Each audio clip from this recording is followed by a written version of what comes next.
রুস্তম, দীর্ঘদিন পর বাংলাদেশি কোনো ক্রিকেটার প্রবাসীদের মাঝে উপস্থিত হয়েছেন। এ নিয়ে প্রবাসীদের কি প্রতিক্রিয়া? আপনি নিজেও সেখানে উপস্থিত ছিলেন, কি বলছেন তারা এ নিয়ে?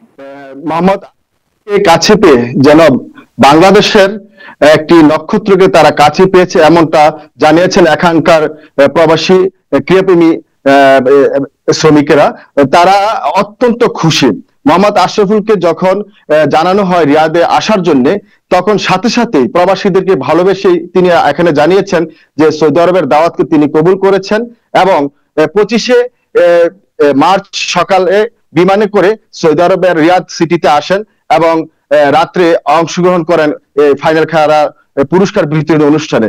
এবং 26 তারিখ নিয়ে এখানে থেকে আসরের পর উমরা করার উদ্দেশ্যে মক্কা চলে যান এবং আজকে রাত শেষে উনি বিমানে করে বাংলাদেশে যাওয়ার কথা রয়েছে।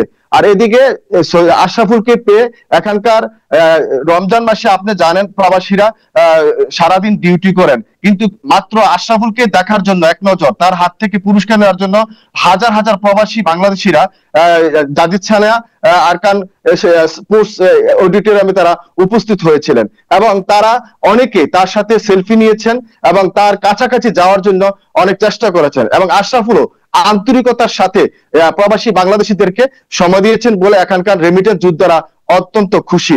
এবং আশরাফুল বলেছেন এই সৌদি আরবে অনেক ধরনের সুযোগ সুবিধা রয়েছে, যদি আগামীতে বাংলাদেশের জাতীয় ক্রিকেটারদেরকে এই সৌদি আরবে এসে খেলার সুযোগ করে দেওয়া হয় তাহলে তিনি এই ধরনের কাজে গ্রিন বাংলা স্পোর্টস ক্লাবকে সহযোগিতা করবেন বলে আশ্বস্ত করেছেন। এই পর্যন্ত আমার কাছে ছিল আশরাফুলকে নিয়ে সর্বশেষ তথ্য। এই ঈদে জামা জুতো অ্যাক্সেসরিজের ডিসকাউন্ট।